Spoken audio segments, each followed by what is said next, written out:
A gente vai falar sobre a obesidade. Foi divulgada uma pesquisa essa semana que apontou um aumento, né, da obesidade no Brasil.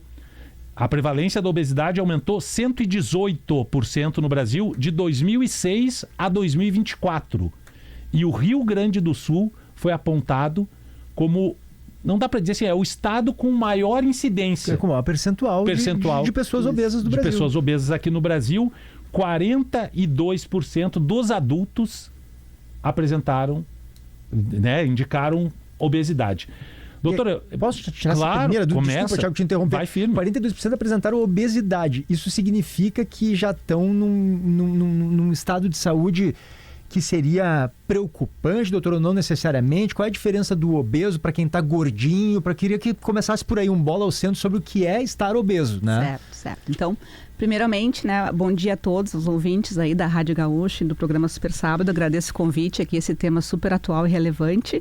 Então, primeira coisa, né, essa pesquisa então do Vigitel, que é um estudo populacional das capitais do Brasil, mostrou isso, esse aumento então considerável do excesso de peso, tá? No Brasil, e especialmente assim, no Rio Grande do Sul, infelizmente, né, a gente ocupa aí o top do excesso de peso. Vamos começar assim. 42%. Isso. Então, 42% da nossa população de adultos está acima do peso. Deste, a gente tem um percentual de obesos. E uma coisa que é interessante, assim, de chamar a atenção até porque o público, né, assim, é que esse aumento foi muito observado na população jovem, assim, dos 25 aos 34 anos, gente que tem um ensino médio completo e muitos com curso superior incompleto também. Então, assim, é numa população jovem. Isso é bem interessante da gente chamar a atenção. E financeiramente ou economicamente ativa também. Exatamente. É um pessoal que está na ativa, trabalhando, né, que está na luta. Então, isso é bem importante. Respondendo a tua pergunta, PG, assim, disso, sim, na verdade, todo o excesso de peso, ele é desfavorável. Então, assim, claro que existem faixas de peso, né, em que a gente caracteriza como obesidade grau 1, grau 2, até obesidade mórbida, e à medida que aumenta esse peso, aumenta as comorbidades, que são as doenças associadas ao excesso de peso. Diabetes, hipertensão, doença cardíaca, problema de colesterol, apneia do sono, né? Então, por aí vai. Uhum. Doutora Ticena, acho que a dúvida principal que me surge quando a gente vê que aumentou 118%, quer dizer, um aumento muito significativo no país todo, sendo o Rio Grande do Sul aquele com maior proporcionalidade de pessoas acima do peso.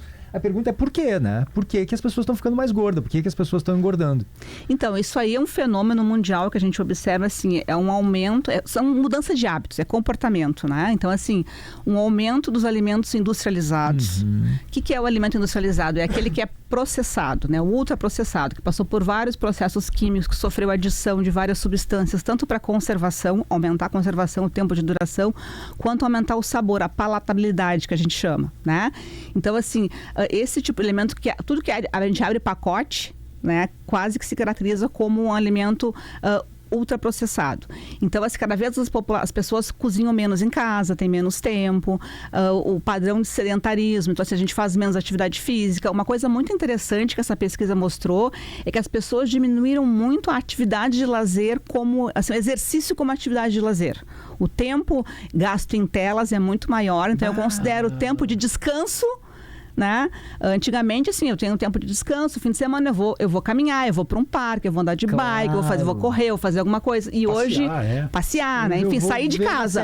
Hoje eu vou ficar em casa e vou ver uma série. Então, assim, isso é bem marcante dos nossos tempos. E que interessante como, eu não sei se vocês têm essa impressão, Thiago, a gente, nas próprias telas, a gente tem uma impressão de um aumento de consciência maior sobre uma qualidade de vida importante, sobre fazer exercício, né? Tá cheio de influencers falando sobre isso. Então a gente tem uma falsa impressão, inclusive, de que tem mais alimentos saudáveis, porque acho que aumentaram a propaganda, né, relacionada a isso, enfim. Então não é bem assim, doutor Ticena. Não, na verdade, assim, a gente tem mais informação, a informação está na palma da mão para todo mundo hoje em dia, né? Para toda a população, mas assim, é mais o que eu... Tem a diferença de fazer o que eu faço e fazer o que eu digo e o que eu falo. Claro. Né? Os exemplos. Então, assim... Faço o que eu digo, não faço o que eu faço. Exatamente, exatamente isso daí. Então, assim, as pessoas têm muito mais informação, têm muito mais produtos, a oferta de produtos, né, saudáveis, e também os não saudáveis é muito maior, e a gente há também de convir que o preço do alimento saudável é mais alto. caro. A gente sabe disso. Não é para qualquer um. Exatamente. Tem uma durabilidade, né? A gente sabe, a gente acaba pagando menos e com o produto durando mais, o super industrializado. Exatamente. Então, assim, cada vez as pessoas cozinham menos em casa. Então, assim, o hábito do brasileiro de comer o arroz com feijão, um bife, uma saladinha é cada vez menos frequente nas famílias, né? De fazer um congelado, de fazer o que é mais rápido, porque a gente trabalha muito. Pensar que, assim, nas periferias as pessoas perdem muito tempo em deslocamento de um lugar para o outro, chegam em casa cansadas, né? E aí tem que fazer mais uma atividade física. Então, é um momento de repensar os nossos hábitos e que tipo de políticas a gente precisa fazer para estimular esses hábitos saudáveis e reconscientizar a população. Claro. Né? Doutora Tiziana da Costa Rodrigues, ela é a chefe do Serviço de Endocrinologia do Hospital de Clínicas aqui de Porto Alegre. Eu queria, se a gente tem um porquê o Rio Grande do Sul está na ponta desse ranking. Então, na verdade, assim, dos estados que estão no topo, assim, os estados do sul, então, assim, somos nós, o Rio de Janeiro, Santa Catarina, Paraná. Então, assim, a região sul e sudeste, por ser mais urbanizada, mais industrializada, até com mais poder aquisitivo de que outras regiões, a gente tem um lado positivo dessas questões. Por outro lado, a gente paga o preço disso também, de ser mais sedentário, né? De comer mais produtos industrializados. Então, assim, é por conta disso, na verdade. E por que, doutora Tiziana, que o poder aquisitivo está relacionado ao aumento de peso? Eu costumo dizer que isso é uma coisa paradoxal, né? Porque poderia comprar o alimento mais saudável. Exato, mas é que a oferta do que é ultraprocessado, ela é muito maior, né? Então, assim, a gente compra também e come muito com os olhos. Então, assim, a oferta é muito mais, a gente tem mais acesso a essas coisas todas, né? Porque se a gente for pensar assim, a renda é maior, então eu poderia escolher alimentos mais saudáveis também. Mas o alimento mais saudável, por outro lado, ele também exige um certo preparo, demanda um pouco mais de esforço, né? Então, assim, é uma questão bem complexa. Tanto que nessa pesquisa ali, a gente vê assim que, por exemplo, os estados do Nordeste, lá eu vou citar o Maranhão e o Piauí, porque é amplamente reconhecido que são regiões muito carentes, né? A gente observa que lá tem menos excesso de peso, mas nas capitais esse fenômeno acontece também. Então, que são as áreas urbanizadas. Claro. Né? De alguma forma, me parece que... eu imagino que nos locais, né, no campo, por exemplo, onde o labor ainda é muito relacionado com o esforço físico, tenha menos pessoas gordas, né? Claro. Sim, com certeza. Sabe que a gente tem a nossa colega Jane Guerra, ela é muito dessa do vamos desempacotar menos. Comida de verdade. E descascar mais. Isso, descascar mais. E às vezes não tem problema, eu vou comprar, por exemplo, o pacote de arroz, ele é fechado, é pacote, mas o fato de eu prepará-lo em casa, o feijão, né, o macarrão feito em casa, é diferente do que uma coisa que vem pronta congelada e que eu só vou botar para descongelar. Então, esse preparo faz toda a diferença. Doutora Tiziana, como é que a senhora enxerga as tais canetas emagrecedoras, né? Que elas, enfim, desenvolveram algumas polêmicas recentes. Na verdade, sim, agora a gente chama de canetas emagrecedoras, mas elas não são canetas emagrecedoras. O dispositivo que vem na popular, caneta. Mas pegou. Assim. Pegou e a gente não pode negar, né? Que emagrece. Tá na boca do povo, exatamente. Então foi popularizada assim. Mas elas não foram, não tem como, elas não foram feitas para esse objetivo de emagrecer. É para controlar. Então, a gente pensa assim, ó, e talvez toda a questão tenha que pensar assim, obesidade é uma doença crônica. Já a OMS, desde 97, já reconheceu isso, mas outras entidades médicas e talvez a própria mídia em si está falando um pouco mais recente sobre isso. Então, assim, ó, se é uma doença crônica, a gente tem que entender que o tratamento é permanente, é prolongado, é a longo prazo, né? E isso muda um pouco o aspecto de a gente ver a doença. Então, assim, esses medicamentos, todos chamados, né, vamos chamá-los de canetas emagrecedoras, né? Eles foram desenvolvidos para o tratamento de diabetes e também para o excesso de peso, né? Então, assim, só que a questão é que a gente está vendo o uso indiscriminado dessas medicações para pessoas que não precisariam utilizar, que têm um peso, assim, um peso menor e que certamente com mudança do estilo de vida, com coisas comportamentais, conseguiriam baixar esse peso, né? Mas aí a gente cria um atalho, um caminho mais fácil um pouco com essas medicações. Mas, assim, eu sou super favorável ao uso correto e com controle, sob prescrição médica e com acompanhamento adequado, porque, assim, são medicamentos revolucionários. Né? Dão resultado, né? Assim, as pessoas não só reduzem o peso, mas melhoram a pressão, melhoram a glicose, melhoram os lipídios, reduzem o risco de morrer por eventos cardíacos e cerebrovasculares, né? A gente tem hoje também, inclusive, os tumores, as neoplasias, o câncer, vários deles associados diretamente à obesidade. Então, a gente, reduzindo a obesidade, a gente está prevenindo a mais longo prazo esse tipo de tumor também. O problema é o uso indiscriminado. Exato. O problema todo é o uso indiscriminado e assim, né? E aí já começa também a venda no mercado clandestino, né? E com um objetivo puramente estético. Exato. E esse eu acho que é um dos problemas também. Mas eu tenho... Desculpa, vou ser o malo aqui. Pode. Eu sei, gente, mas eu acho que tem um aspecto também que eu acho que tem um certo moralismo, que é assim...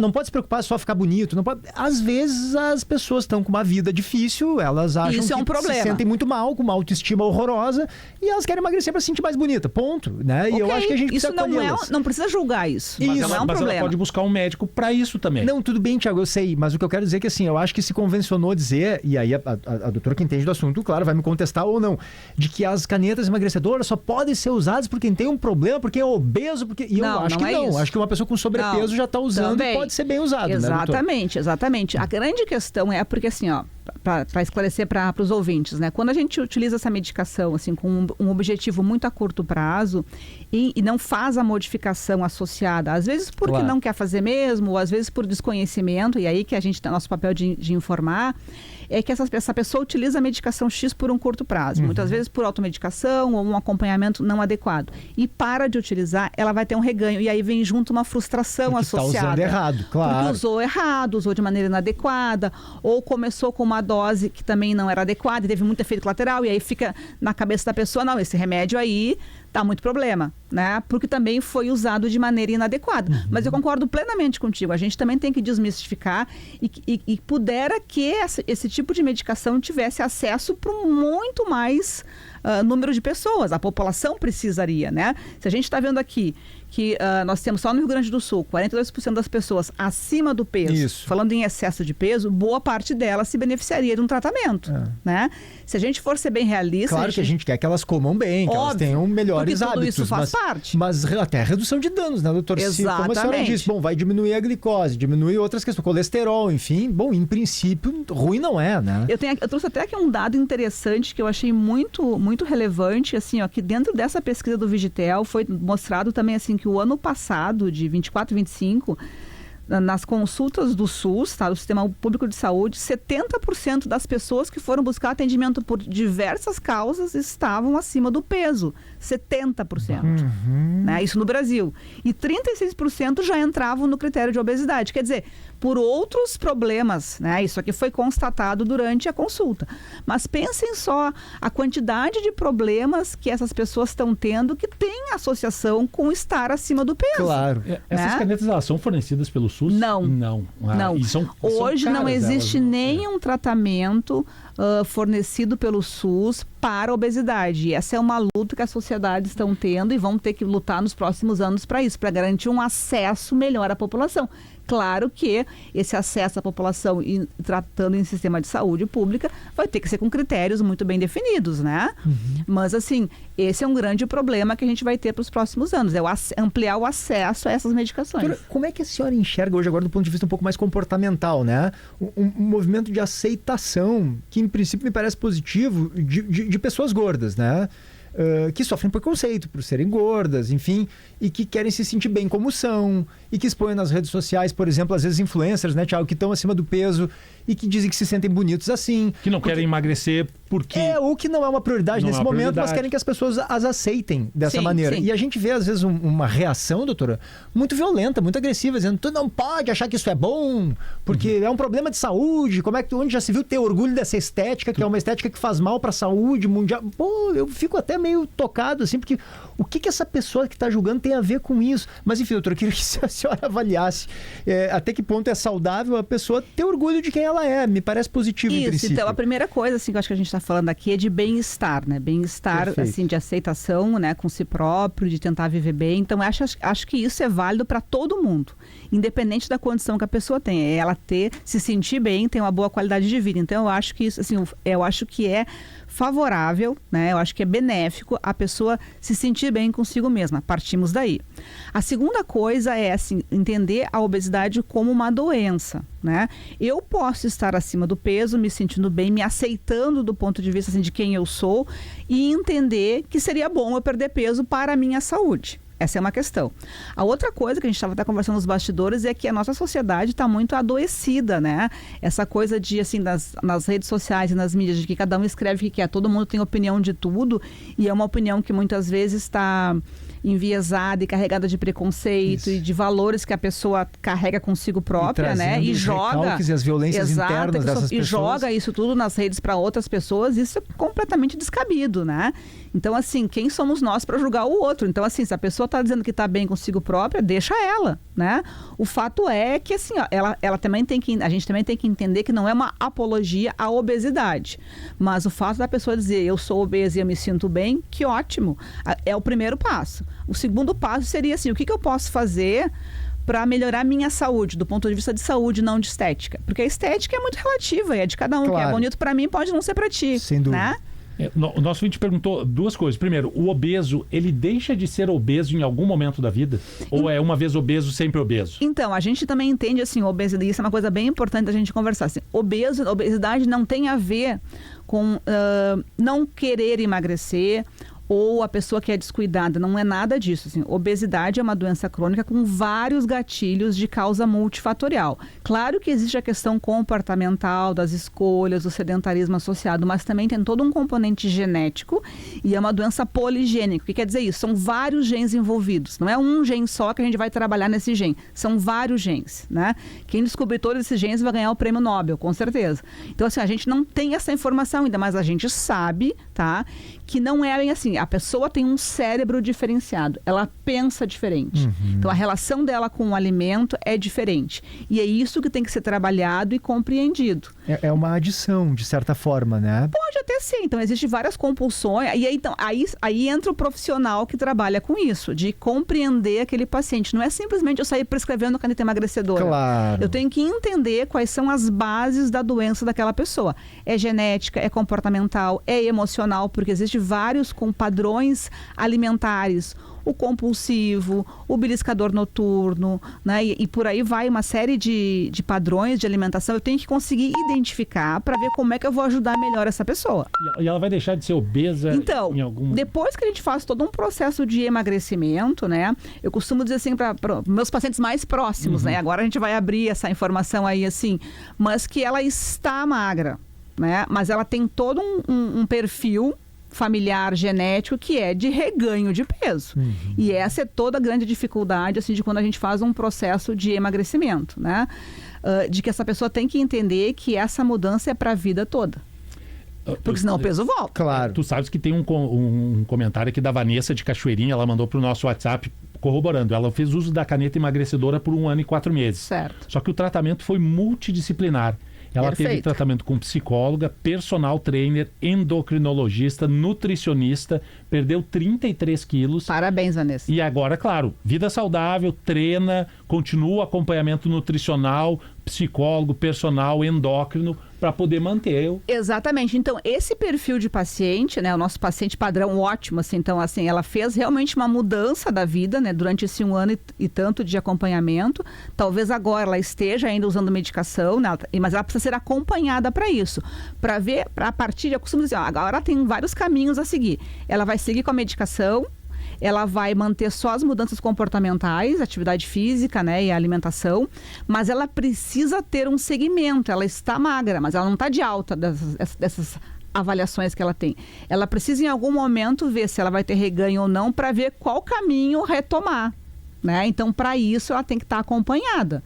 Parece que está, né? Então, assim... Isso. É importante aí o papel do nutricionista, do psicólogo, da própria pessoa se entender as razões desse peso. O outro vídeo perguntou sobre a bariátrica. Sim. Ela não seria um tratamento fornecido pelo SUS? Ela é fornecida. Então, a cirurgia bariátrica é um grande tratamento quando a gente pensa assim, num tratamento mais definitivo para a obesidade, mas ela tem indicações. Não é para todo mundo, né?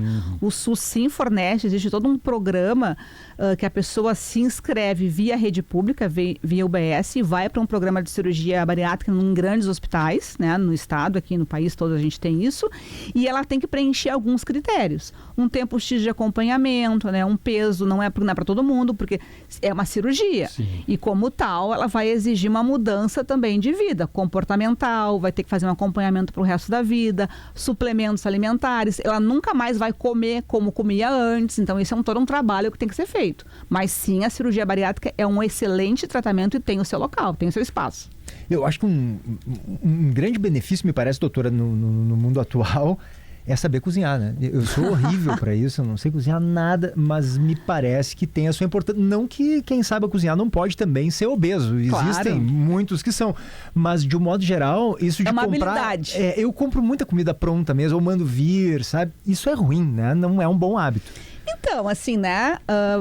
Vamos ver assim, muito delivery que também pode ser saudável, então aí passa pelas nossas escolhas. Eu tento ir por aí, né? A gente gasta uma fortuninha, né? Sim, com certeza, né? Eu costumo dizer, eu tinha uma paciente, né? Que ela começou a ver nas contas no cartão de crédito quanto ela gastava nos deliveries de comida.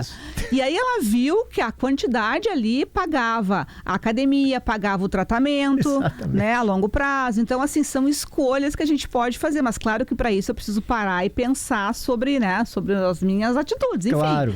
Mas assim, existe delivery saudável, tudo que a gente vai cozinhar em casa acaba sendo mais saudável do que comprado da rua, né? Claro. Então, assim, o cozinhar em casa, eu diria que ela é uma habilidade, né? Mas todo mundo pode desenvolver, você não precisa virar um chefe, né? Gourmet, mas assim, alguma coisa básica, assim, é bom para todo mundo. Doutora Tiziana da Costa Rodrigues é chefe do Serviço de Endocrinologia do Hospital de Clínicas de Porto Alegre. E a pesquisa mostrou esse aumento na obesidade de 2006 a 2024. Rio Grande do Sul, no topo dos estados. Ou seja, o estado com o maior percentual de pessoas acima do peso do país. Como reverter? Eu tenho um filho que está com 10 anos, vai fazer 11, e ele está gordinho. A gente já levou ele no médico, a gente tenta, mas também tem os pais mais tempo trabalhando, mais tempo fora de casa. É uma nova sociedade, é uma nova estrutura. Então a gente tem que compreender, né, para tentar atuar nos pontos adequados. Por exemplo, eu costumo dizer também no consultório assim, não há dieta que a pessoa não tem que se adaptar à dieta. É a dieta que tem que se adaptar àquele estilo de vida da pessoa, para oferecer àquela pessoa mais opções saudáveis dentro das condições de cada um, né? Então, cada vez mais a gente tem que entender e trabalhar de uma maneira individualizada. Mas talvez, assim, a gente pudesse ter políticas públicas, né? Como já está acontecendo agora. Por exemplo, a gente vê assim, desses industrializados, tá? Uma das principais questões são as bebidas açucaradas. Então, a gente vê assim, muita criança e adolescente ganhando peso por ingesta de bebida açucarada. Tipo o quê? Tipo refrigerante, sucos, né? Super concentrados, assim, né? Com uma quantidade de açúcar absurda. Então, assim, às vezes a pessoa está tomando suco achando que está fazendo uma coisa que é mais saudável, enquanto, na verdade, está ingerindo muito açúcar, né? Então, assim, fazer todo um trabalho nesse sentido. O que, assim, o sistema público pode fazer, que tem um trabalho, está tramitando, é o aumento dos impostos, por exemplo, nos refrigerantes, né? As pessoas devem ter percebido até um aumento dos valores, mas isso também inibe de alguma maneira essa compra, né? E talvez fazendo algum tipo de subsídio em alimentos mais saudáveis. Mas claro que daí isso esbarra num certo lobbying que a indústria alimentícia também tem. Claro. E levar para dentro da escola também, eu acho. Com certeza. Né? As escolas de Porto Alegre têm todo um trabalho que já foi feito, assim, de reduzir produtos processados e refrigerantes nas cantinas escolares, né? Então, isso é todo um trabalho que vem sendo construído. Aliás, doutora Tiziana, uma dúvida bem direta. Refri zero é melhor que tomar o refri normal? Depende do objetivo da pessoa. Então, assim, o refrigerante zero, né, ele tem o quê? Ele tem menos açúcar. Então, se a gente está falando em termos de caloria, eu quero só reduzir caloria, ok. Vou ingerir menos. Vou ingerir menos. Em outras palavras, engorda menos. Engorda menos, tá? Mas já viu assim, né? A gente vai num fast food e pede um refrigerante zero e aí um super combo com milhares de calorias, né? Quem nunca? Tem até uma piada que diz assim, né? Todo mundo que tá com a Coca Zero tá com... Desculpa aqui, falei. Né? Tá acima do peso. Então, assim, porque é o comportamento que está associado com aquilo ali. Mas respondendo a tua pergunta, se a gente for olhar só pelo valor calórico, um refrigerante zero, ele tem menos caloria. Tá. Ele é saudável? Não. Não, definitivamente não. Não é. Mas tem muita gente que diz, porque tem mais sódio, porque tem mais não sei o quê. Se a senhora fosse escolher entre o zero e o normal ali, qual que tomaria? Eu, né? Mas aí é mais por paladar, já me acostumei muito com o zero. Mas eu tenho vários colegas que dizem assim, não, se é pra tomar, eu não vou tomar nunca, mas se é pra tomar, eu vou tomar o normal, porque eu gosto mais do gosto. Entendi o recado. E eu vou assumir que eu vou tomar aquela quantidade X de calorias. Eu tenho no consultório um copinho que eu gosto de mostrar para os pacientes, que é assim, equivalente a uma latinha, 350 ml. Tem ali 8 colheres de açúcar. É isso aqui que é um refrigerante normal. Credo. Enche de água, agora coloca 8. É isso aqui. Aí as pessoas se arregalam o olho, né? Mas porque a gente também não tem essa visão muito clara, assim, né? Vários nutricionistas trabalham com isso. Mostram lá as porções, a quantidade de açúcar que tem em saquinhos para a pessoa conseguir enxergar a coisa visual, assim, é que é mais chocante do que as palavras sempre, né? Mas o interessante, assim, nas crianças e adolescentes é estimular a ingesta de água. Água. Né? Água. Né? É barato, é acessível e é infinitamente mais saudável. Faz bem, né? Faz bem. Depois, suco. O suco de fruta. O melhor é o natural, o integral, o que é da fruta, né? E aí esses suquinhos industrializados, os de caixinhas assim, tentar os que tem mais concentração de açúcar e de suco da fruta mesmo, do concentrado da fruta, e menos açúcar. Mas aí é um trabalho também de ler o rótulo. Faz parte. Até isso, né? Mas da gente entender. Mudou, né? Hoje tem mais informações no rótulo. Tem mais informações por lei. Hoje tem tantas frutas que são usadas e antes por lei, isso. E a população está começando a aprender assim, se preocupar com isso. E isso é um trabalho que pode bem ser feito nas escolas, né? Das públicas e privadas, assim, dessa nova geração entender e compreender os rótulos.